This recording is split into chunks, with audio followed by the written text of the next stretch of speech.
رسوله الكريم وعلى آله وصحبه ومن استنى بسنة إلى يوم الدين. All praise is due to Allah, and may Allah's peace and blessings be on His last Prophet Muhammad sallallahu alayhi wa sallam, and on all those who follow the path of righteousness until the last day. As the brother said, the next series of lectures that I'll be giving will be under the general heading of the best of Islam. And what is meant here is the various traditions of the Prophet Muhammad ﷺ, in which he had stated that the best of charity, or the best monies, or the best of Hajj, or the best people, the best of martyrs. He has made a number of statements like this, where he has described the best of some aspect of Islam. What I have done is I've gathered these together, or some of them, and I will be presenting them and discussing the implications of these traditions of the Prophet Muhammad ﷺ. As you may recall from what we have said in the past concerning the hadith, or the sunnah, or the traditions of Prophet Muhammad ﷺ, we mentioned that it is something which cannot be separated from the Quran. The sunnah, or what Prophet Muhammad ﷺ had to say and what he did, has to be taken along with the Quran. If we separate it from the Quran, then we put ourselves in a position where we are unable to properly understand the Quran. So the sunnah, or the main function of the sunnah, was to clarify for us the intended meanings of the Quran, to give us the details of the general instructions which Allah gave in the Quran. We know, just as a quick example, Allah tells us in the Quran in many places to make salah, to protect our salah, to pray at the prescribed times. But the Quran does not define how do we pray, when to raise our hands, what to say in the prayer, etc. This is not defined in the Quran. This comes from the Sunnah. And that is the case of most of the various principles of Islam. There are a few exceptions where Allah has given details, like in the case of the inheritance. He has given us a lot of the details. But in most of the various commandments of Islam, Allah has put them in general terms in the Quran, and it has been left up to the Prophet Muhammad sallallahu alaihi wasallam to give us the details. So, as I said, the primary function of the Sunnah was to clarify the intended meanings of the Quran and to give us practical demonstration of how to implement the commandments of the Quran. What we will be looking at here is not really the legal commandments which have to do with when to pray, the commandments of when to give zakah, etc. What we will be looking at in this next series are the instructions or the guidance which the Prophet Muhammad ﷺ gave us concerning the various principles. With everything, there is a bare minimum. We could say like the 5 times daily prayer. This is the bare minimum. If one doesn't do this, then one leaves Islam. But that does not at the same time eliminate going beyond that. There is no maximum in terms of how much we may pray. We have a minimum. But there are many, many degrees that we can travel on with regards to prayer. And the higher we go in degrees with regards to prayer, the closer we come to God. And there are certain times of prayer outside of the compulsory prayers, recommended times of prayer, which are better than other times. So what we have here in this next series of of hadith that we'll be looking at are the various advices which the Prophet Muhammad ﷺ gave us concerning the best of the various levels of the various deeds which we have been commanded to do. Now, the first hadith which we'll be looking at is one which concerns business, trade or commerce. And in it, or under this heading, the Prophet Muhammad ﷺ had said, the best earnings are from a blessed sale and the product of a man's own hand. The best earnings are from a blessed sale and the product of a man's own hands. This hadith was reported by Abu Burda ibn Nayyar and collected by Ahmed and At-Tabarani in his book called Al-Kabir, Al-Jami' Al-Kabir. Now, this statement of the Prophet Muhammad ﷺ was a response to a question asked by Abu Burda. The companion, Abu Burda, had asked him, what was the best means of earning a living?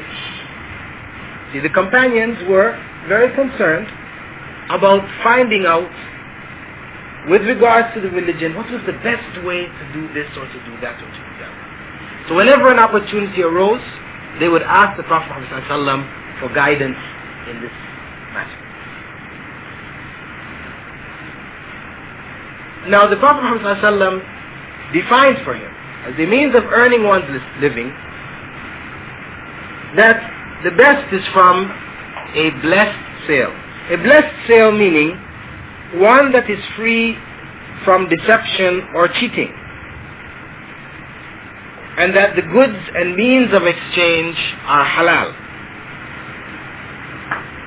Such a transaction would have the blessings of Allah on it, and one would be rewarded for it.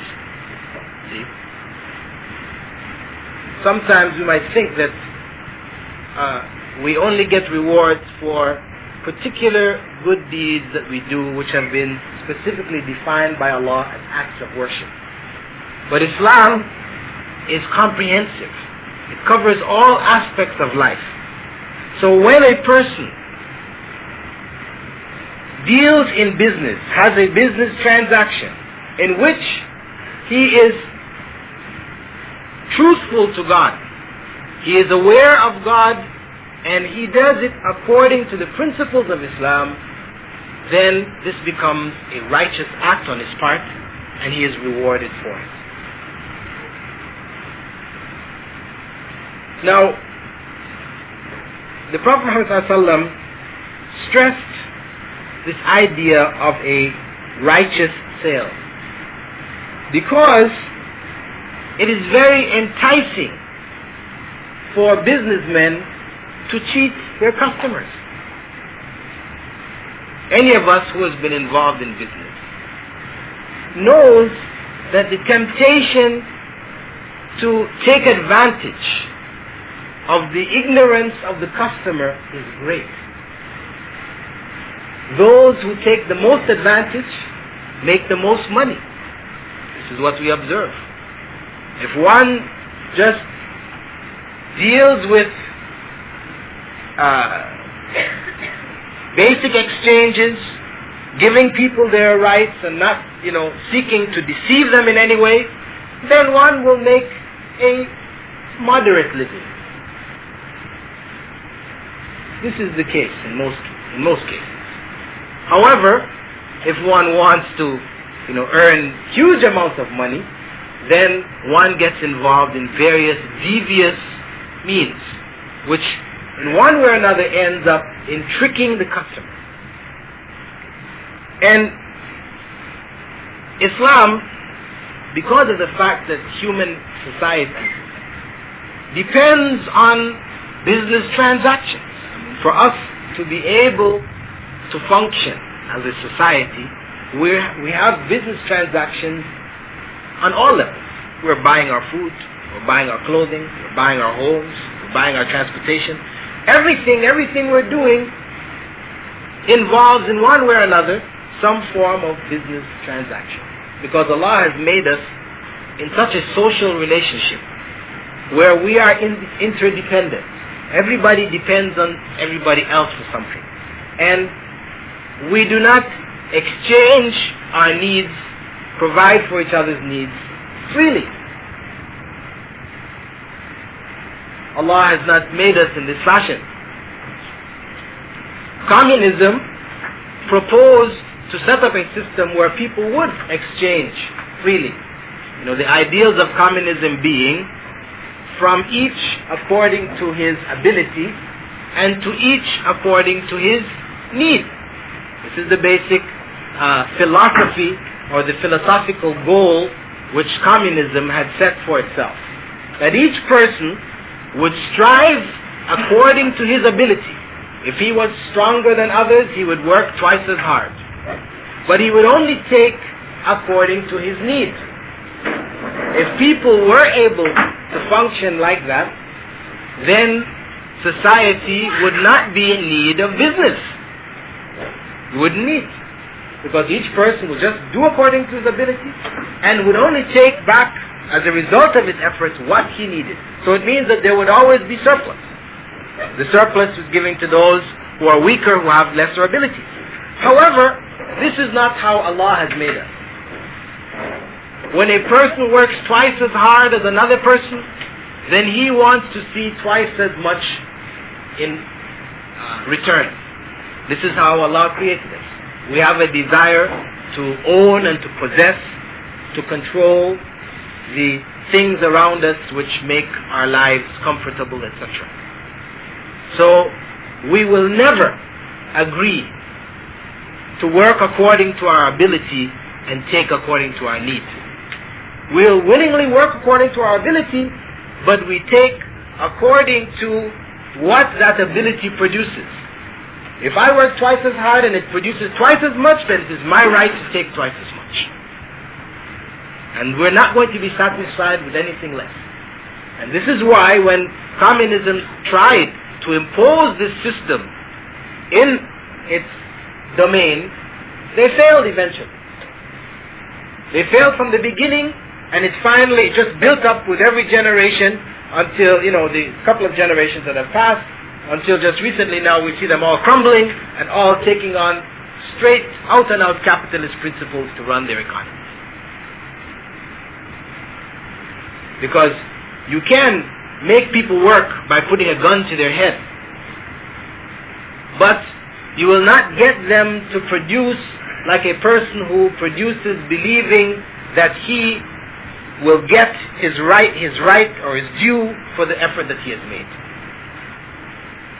So this is why the communist economies fail.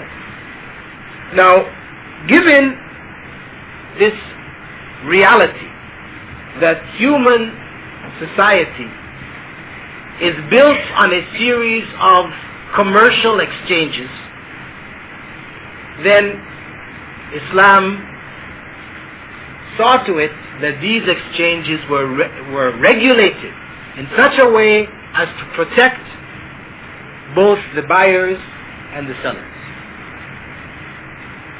So we find, according to the Islamic law, a series of commandments which the Prophet Muhammad ﷺ has given concerning sales.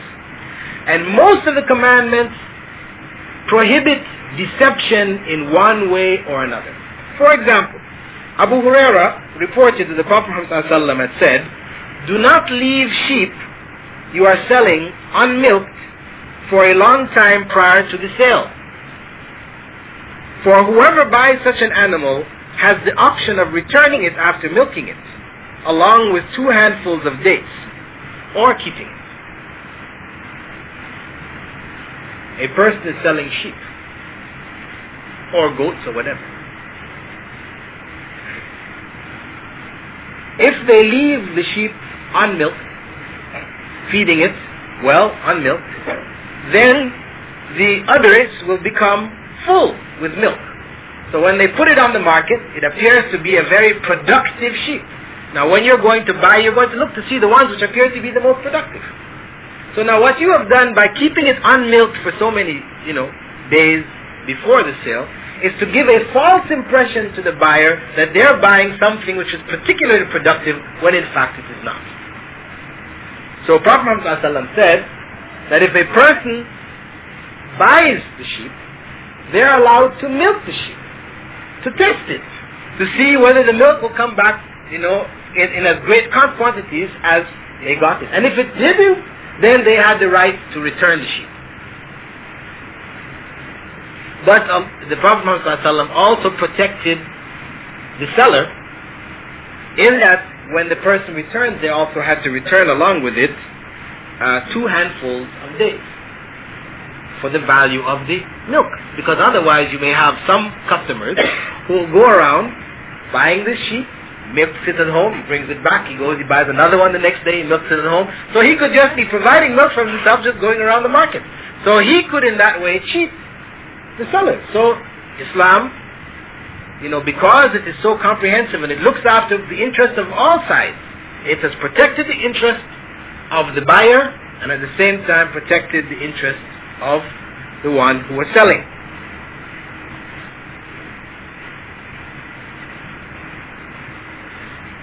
According to Islamic law also, if you are selling a product which has in it a defect, you must inform the buyer that the defect exists. Now we know, in capitalist society, this goes contrary to the nature of business.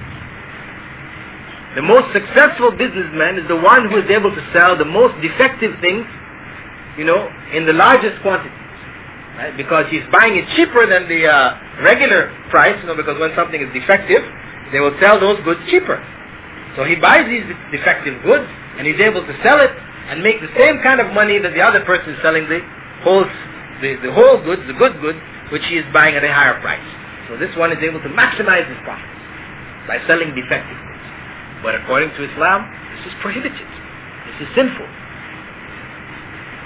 You're selling your car, somebody wants to buy it, you tell them what's wrong with it.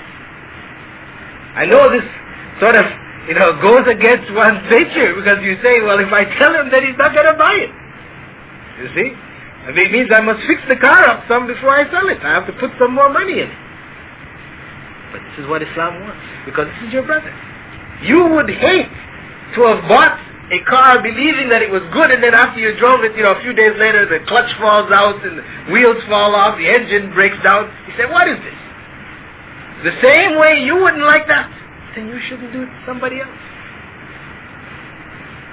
So you, as a believer, would inform the buyer of what is wrong with the car. It needs this, it needs that, so and so, this is not working so well, so you tell them. And if the person wants the car, knowing these things, then they will buy it. And such a sale, when you sell it, though you may not be able to sell it at the other price, because when you've told him all this, of course, then you can't come with the price of a car which is in good working order. Right? You have to lower the price. So it seems to you, you have lost. Here, your money, you're getting less. But what has happened is that Allah blesses that sale, and the value of the sale increases, which returns to you on the Day of Judgment, when you need. What happens for us is that we tend to be short-sighted. We can only see what we get in our hands right now. It means that 1,000 riyals less or 2,000 riyals less if we tell them. So it seems that we've lost 2,000 riyals. But the Muslim really is far-sighted. He's not just, his whole thought, his consciousness is not just of this world. He is conscious of the fact that this world will end very shortly, and there is another life to come, where the best of it will depend on what he does in this life, in terms of righteousness, and the worst of it will also be determined likewise. The Prophet ﷺ was quoted by Hakim ibn Hizam as saying, "The seller and buyer have the right to keep or return goods as long as they have not parted, or until they part. If both parties told the truth and described the defects and qualities of the goods, then they would be blessed in their transaction. But if they told lies or hid something, then the blessing of the transaction would be lost. To further emphasize the principle of honesty in business transactions, Allah revealed a verse in the Quran condemning the false use of oaths in business transactions. Abdullah ibn Abi Awfa said, a man displayed some goods in the market and swore by Allah that he had been offered a price for it which was not offered in order to cheat one of the Muslims. It was on that occasion that the following verse was revealed. Indeed, those who sell the faith, they owe to Allah, and their own solemn oaths for a small price will have no portion in the hereafter. This is verse 77 of Ali Imran. It was common then, and it is common now, that people in the course of selling, will swear by Allah. Telling you, I find this in almost all the stores where there is some bartering taking place. You go to buy this good, tomatoes or whatever, and the price they offer you, 10 riyals or 5 riyals a kilo, and you say, 4 riyals. And the person tells you, by Allah, I only bought it for 4.5 riyals. I'm only making half a riyal on this kilo. And they're lying through their teeth. They really only bought it for 2 riyals. But they're swearing by Allah, they only bought it for 4.5 riyals. So, they have to charge you this half riyal. You have to feel sorry for them. Give them the 5 riyals. You see? This method or this expression in sale has been condemned by Allah. And Allah says that they will have no portion in the hereafter. Such who deal and treat their fellow Muslims and people in society in this fashion will be destined to hell.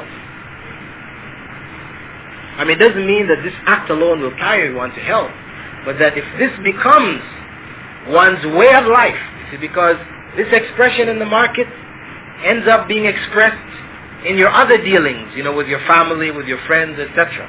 It doesn't stop there. You're not a liar in the market and you're an honest person outside the market. No. If this becomes your habit, you're lying all the time for sale of your goods, then when you're dealing with people outside of the market, you're going to be doing the same. And the Prophet Muhammad ﷺ had said that, one who becomes a perpetual liar will go to hell.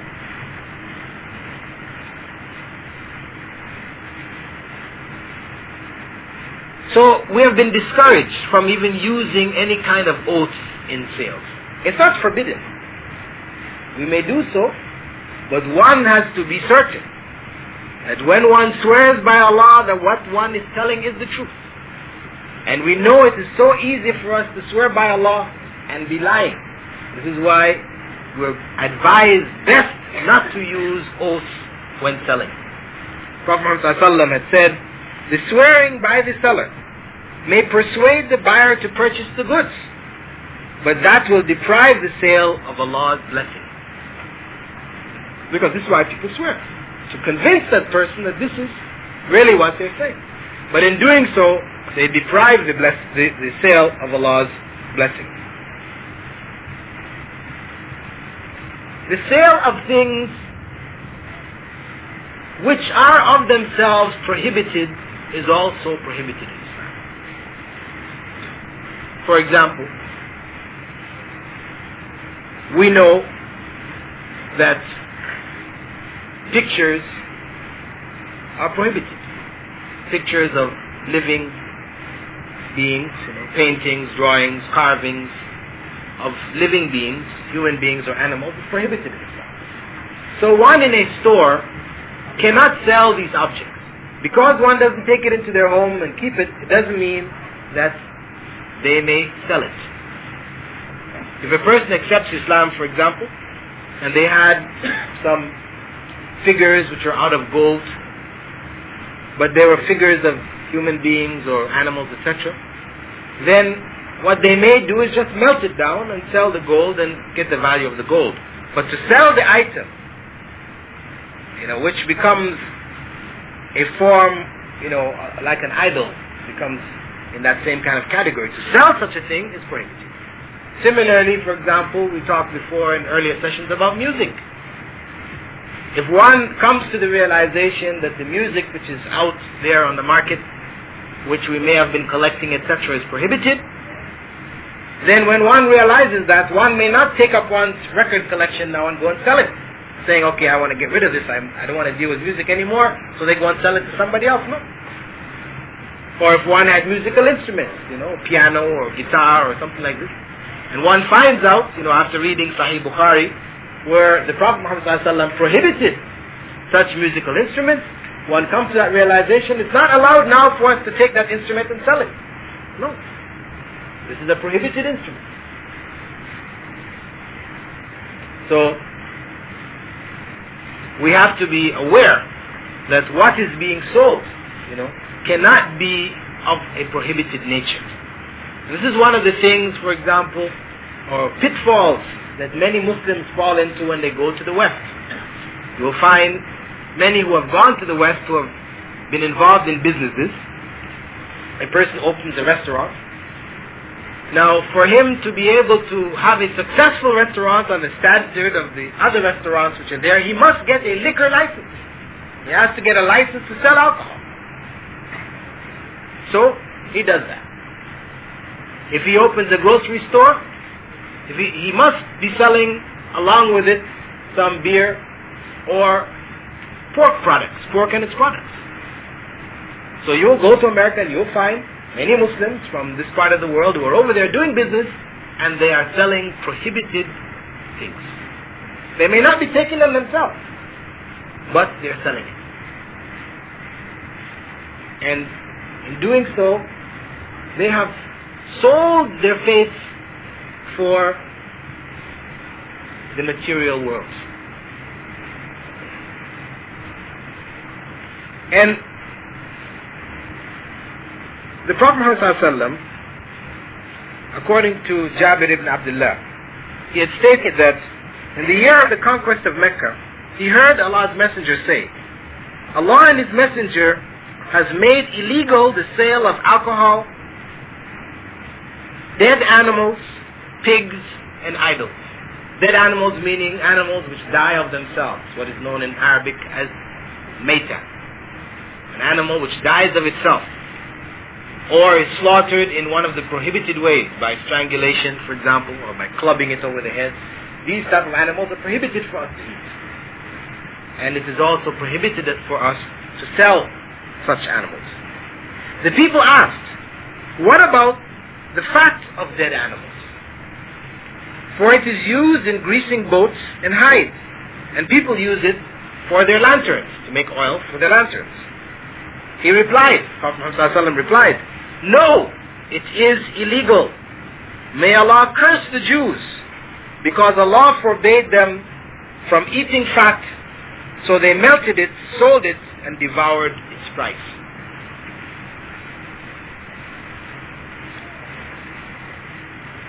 Abu Mas'ud al-Ansari also reported that Allah's Messenger forbade taking the price of a dog, the earnings of a prostitute, and that of a fortune teller. So what we see from these principles, it's been quite clearly stated.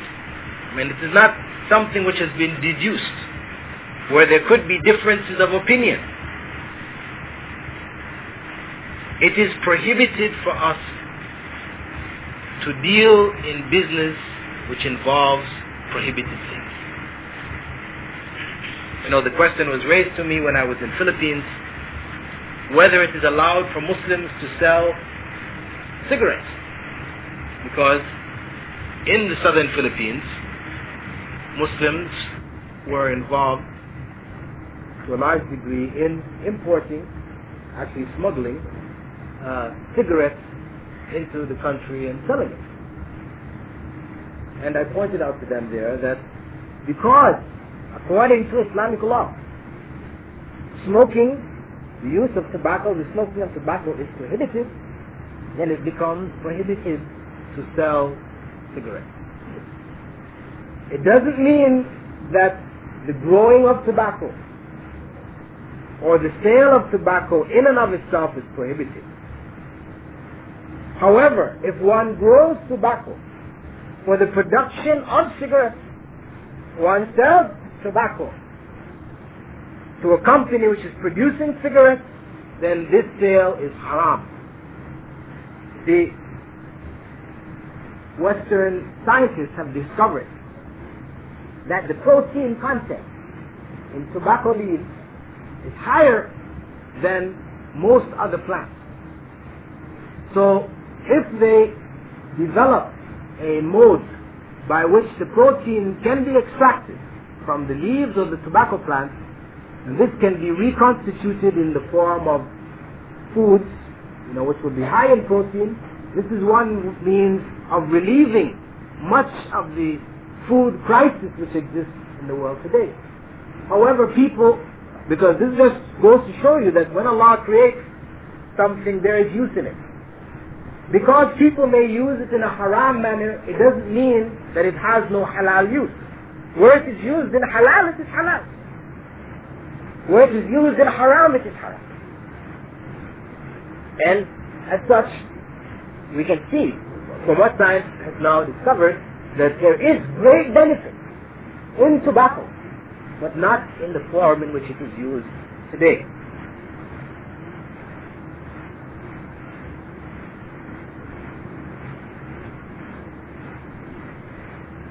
The hadith in the second part went on to say that the best of earnings is not only from a blessed sale, one which has been blessed by Allah because of the honesty involved, but also that which is the product of a man's hand, his own hand. In other words, what we call hard labor, where a person is involved in planting or reaping or making crops, these type of things. The product which comes out of this kind of effort, when such a product is sold, it is blessed by Allah. In other words, what is it saying here? Islam puts great emphasis on labor and encourages people as much as possible to be involved in that productive process. There has to be, to some degree, middlemen, the ones who purchase from the laborer and sell to buyers. But it does not encourage that area as much as it encourages the production. Why? Because the tendency to cheat, etc., this is more, it tends to be greater, much greater in the middleman. And what the middleman does is he raises the prices. He tends to try to control the market, raising the prices, forcing the buyers to give him whatever price he wants. Whereas if the buyers are able to go directly to the source of the production, they are able to get it at a cheaper price, and it makes for a healthier society.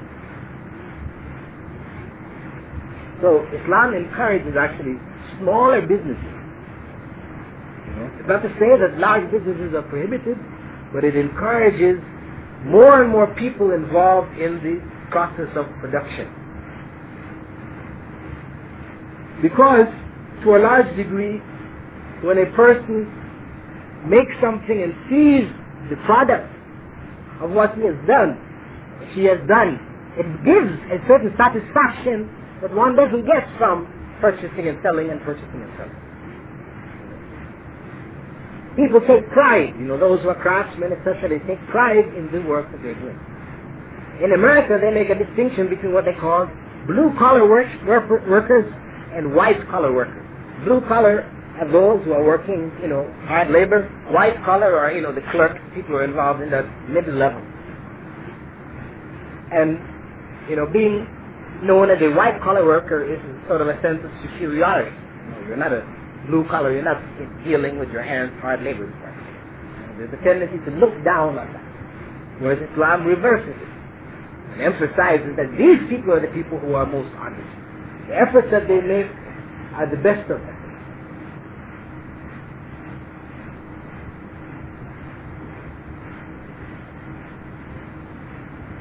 What we find in this society, for example, where money has become plentiful, people have brought in all kinds of workers to do all of the basic work that is needed to be done. Women no longer in their homes are, doing household chores, etc. They have brought in a maid for this, a maid for that, driver to do the drive. So what happens now is that you find that the society, corruption starts to creep into society. Because the woman who is at home, who does not involve herself productively within the home, she has all the spare time, then, as happens here, she starts to use that spare time in forbidden means. She gets involved in watching a lot of television, reading books, novels, etc., being concerned with fashions, etc., etc., and quite often these pursuits end up in haram. It creates laziness amongst the children, where in the home this one is doing all the work which is in the home. The child gets out of bed, it just gets out, clothes, everything is ready for it, just goes out to school. Doesn't matter, the maid will pick up after it, clean here, so the child isn't involved in any kind of chores or anything. Such a child that is pampered in this way grows up with a scorn for those who work. And you hear it in the expressions of the society, when they talk to people who are doing hard labor, they have different names for them, and they talk to them in a very scornful manner. Very, very sad result. People are not really aware of what it is doing to them. It's destroying society. Fact. Al-Miqdam on one occasion stated that the Prophet ﷺ said, "No one has eaten a better meal than that which he has earned by working with his own hands." The Prophet of Allah, Dawood, used to eat from the earnings of his own labor. This is the emphasis. Prophet Dawood, among the prophets,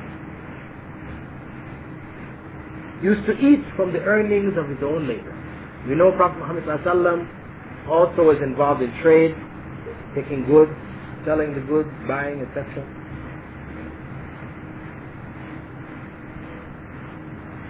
And we know Prophet Muhammad ﷺ, he has been described by his wives as mending his own shoes, sewing patches on his clothes when they needed. He was involved in very simple chores around the home.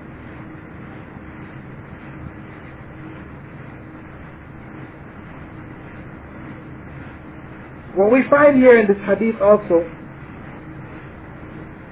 when the Prophet Muhammad ﷺ used Prophet David as an example, he was showing the superiority of manual labor. Because Prophet David, we know, was the king of Israel.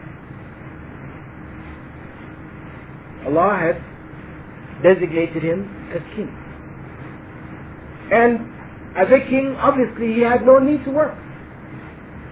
So for him to deliberately work and eat from the earnings of his work, this is an example to the people that it is superior to work and earn a living oneself, rather than to live off the effort of others.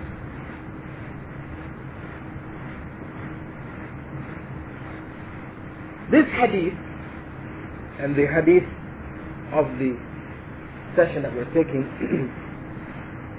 also contradicts a claim of those who have taken the so-called mystical path. We find people who call themselves Sufis, who have made it a profession to live off other people. And they consider this to be putting one's trust in Allah. They will go a place or travel, and they take no means, they make no effort to earn for themselves, but they will depend on other people to support them. And they consider this to be true dependence on Allah, tawakkul.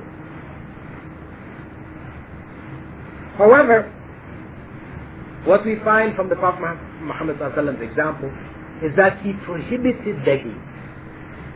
He prohibited people from depending on other people without a genuine need.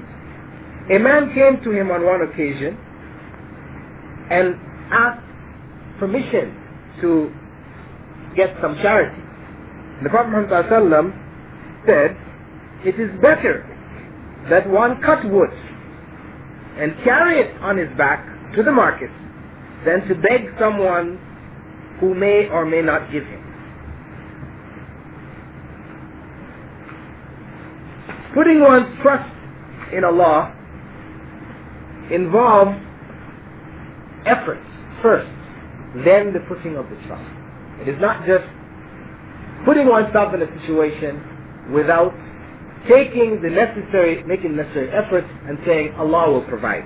And people who do this, they take there's a hadith of Prophet Muhammad which is authentic, in which he said, if you trust in Allah as He should be trusted, He would provide for you the way He provides for the birds who leave their nests in the morning with empty stomachs and return at dusk with their stomachs full. If we were to trust in Allah as He should be trusted in, then He would provide for us the way that the bird is provided for. It leaves its nest with an empty stomach in the morning, and it comes back in the evening. They use this as an example. However, this hadith really does not support what they're claiming. Because the bird, when it goes out, it makes an effort. It goes in search of food. It doesn't just fly in the air and fly back and expect to find the food in the nest. If it was as they were claiming, then it would expect to find the food in the nest. No, but it goes flying here and there, searching, struggling to find this and that. It makes an effort, and Allah provides for it. And this is the true concept of trusting in Islam. As on the occasion when a man came to the Prophet ﷺ, he was in the masjid, the man came into the masjid to speak to him, then he remembered he hadn't tied his camel outside the masjid. So when he remembered, he asked the Prophet ﷺ, should I go and tie the camel and trust in Allah, or should I just trust in Allah? The Prophet ﷺ said, no, he said, should I go back and tie the camel, or should I just trust in Allah? This is what he asked him. Should I tie the camel, or should I trust in Allah? He said, go and tie the camel and trust in Allah. Because he was under the mistaken impression also that tying the camel was not trusting in Allah. So he had a choice. Either tying the camel, which means, trusting in himself to do this and that things would work, or just trusting in Allah that the camel wouldn't run away. Prophet Muhammad told him, go tie the camel and trust in Allah. This is the way of the Muslims. They take and utilize the means that are available to the utmost that is available, and then they put their trust in Allah for the remainder. After having done our utmost, then what comes as a result of that is with Allah. And we are content with what Allah provides.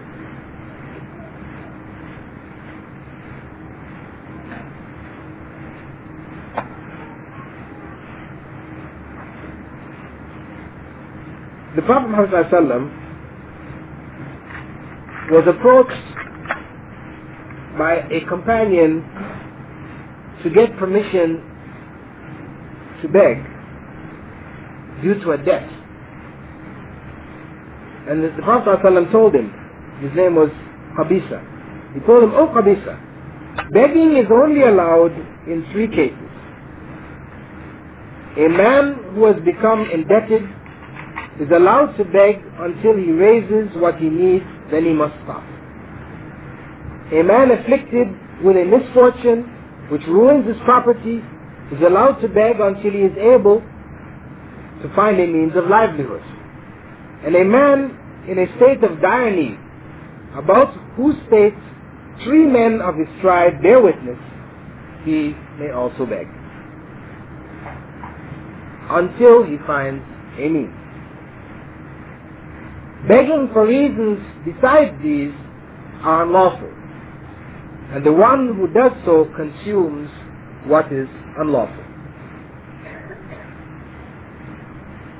When the Prophet ﷺ mentioned the indebted here, the term which he used was not just anybody who falls into a debt. It didn't mean like you borrowed a huge amount of money, now you're in debt, you're going to beg people to pay off your money. No. This was actually in reference to one who indebted himself to help others. Specifically, in the case where, for example, somebody has done something to somebody else, harmed his property or something like that, and that has created a feud between Muslims. So this person puts himself forward and says, I will handle it. In other words, to break up the fight which is developing, to prevent that feud, the person puts himself in a state of debt to bring a harmony within the society. Such a person has the right to seek help after doing that.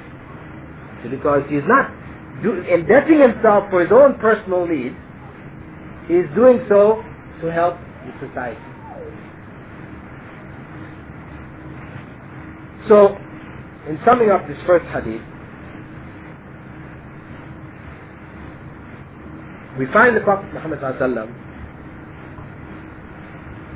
speaking with regards to business transactions around which our lives revolve, giving us guidance in business transactions with regards to ensuring that such transactions are blessed by Allah. We ensure that they're blessed by making these transactions honest, avoiding any form of deception. If deception is absent, then Allah rewards that sale or the transaction with additional good deeds for one on the Day of Judgment. We should not look at the material gain in transactions which involve deception, because if we do that, then we lose track of what this life is really about. Also, wherever it is possible for us to be involved in the process of producing, of production, to earn a living through the efforts of our hands, we should take the opportunity and do so. If we're not able, and we work in what is called the white-collar segment of the society, then we should not look down on those who are doing so, but we should honor them, and we should feel ourselves actually at a loss for not having the opportunity to work in the best of fashion.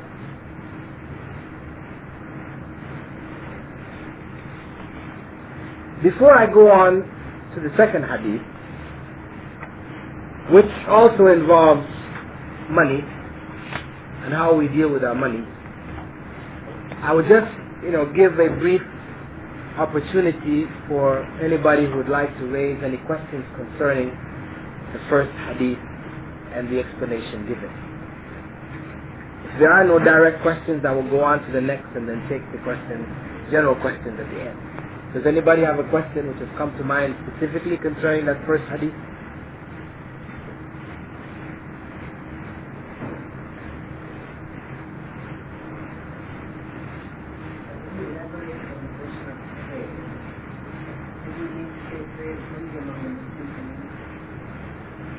No. This is trade in general. Because Islam doesn't make a distinction between dealing with Muslims and dealing with non-Muslims in terms of honesty. Honesty is one of the intrinsic qualities of the believer. He doesn't turn it off when he's dealing with non-Muslims and turn it on when he's dealing with Muslims. It's not in this fashion. This was one of the signs of the deviation of the Jews. We know in the Torah, in the Old Testament, where when they were prohibited from dealing in riba, they changed the text to say, you are prohibited in taking riba amongst yourselves, but you may take it from the non-Jews.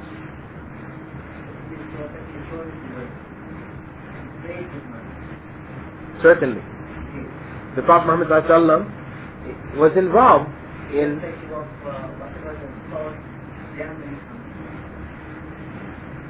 No, we are not concerned where they get their money from. I mean, unless you know for certain, for example, that the person you're dealing with is a criminal. You know, this person is a gangster who's known in the society for dealing in drugs, etc., etc. You know, for you to deal in business with this person, of course, you become one who is aiding this person in corruption. So it would not be allowed to you. But you as a person who has a store, Islam doesn't now go to the other extreme where everybody who comes into your store, you now must, give him a questionnaire and do a biodata search on the individual to find out where he's making his money, whatever, before you can sell them, a bottle of orange juice. No. Islam doesn't require you to do that. You deal with people in general business transactions, you deal with people straight up and down. But once you get information to indicate that such and such a person is corrupt, then for you to enter into business transactions with such a person would be to aid him in his corruption, and that in itself would be prohibited. Well, what I stated, right, was, concerning a person who is directly involved. You've gone to work in a brewery where they're making alcohol.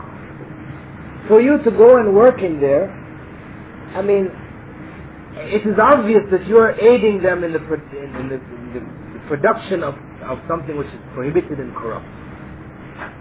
However, in an indirect sense, where Western society as a whole has the vast majority of their dealings involving interest, Islam does not go to the extreme where it says now that you may not deal with anybody or any other business or which may have their monies involved somewhere along the line in some production which is prohibited.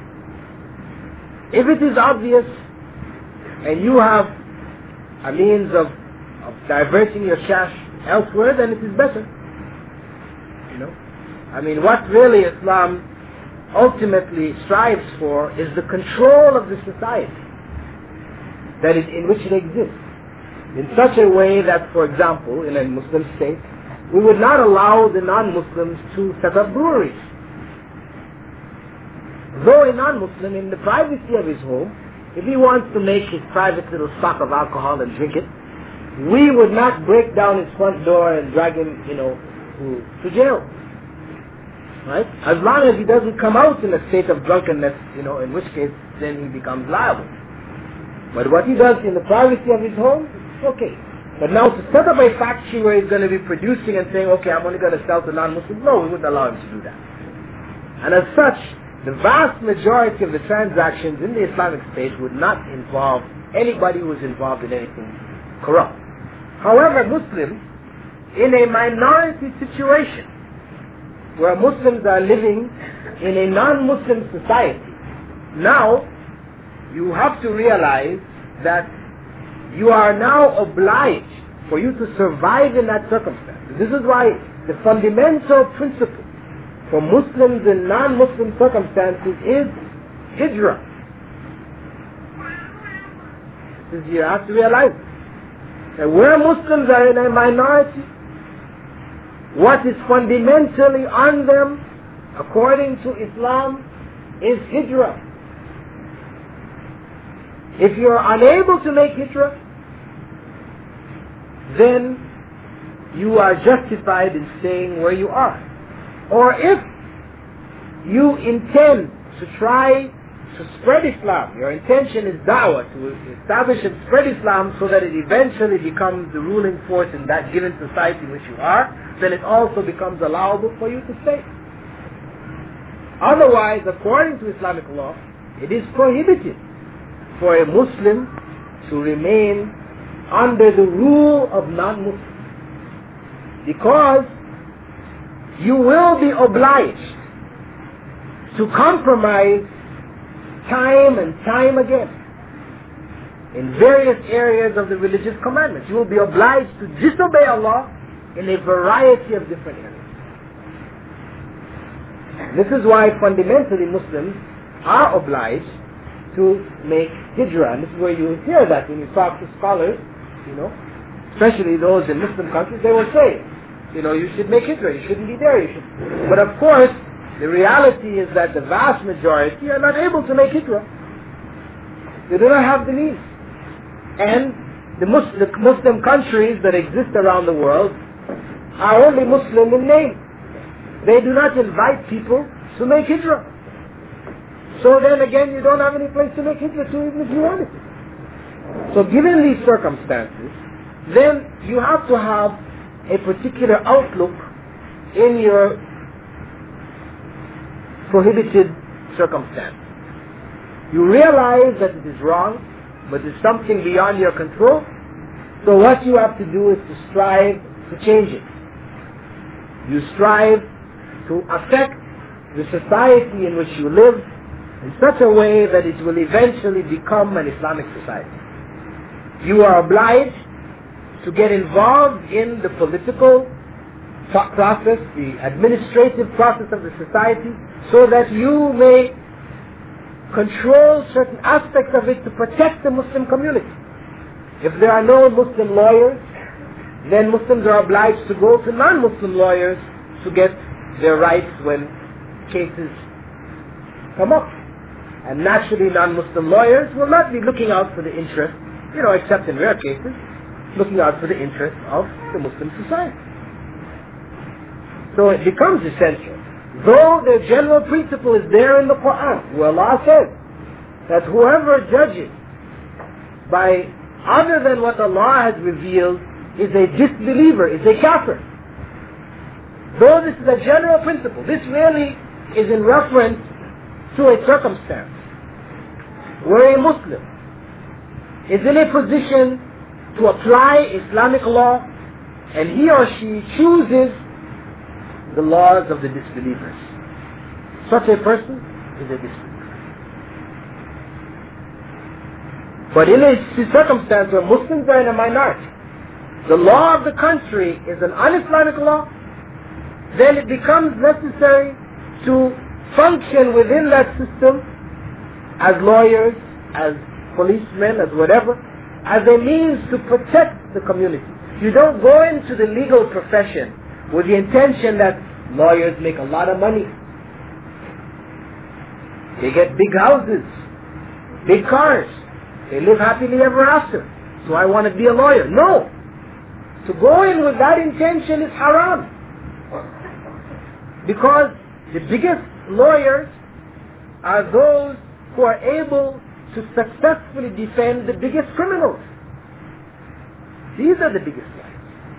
You as a Muslim lawyer can only take cases for people who have been unjustly treated, their rights have been taken. You fight to defend their rights.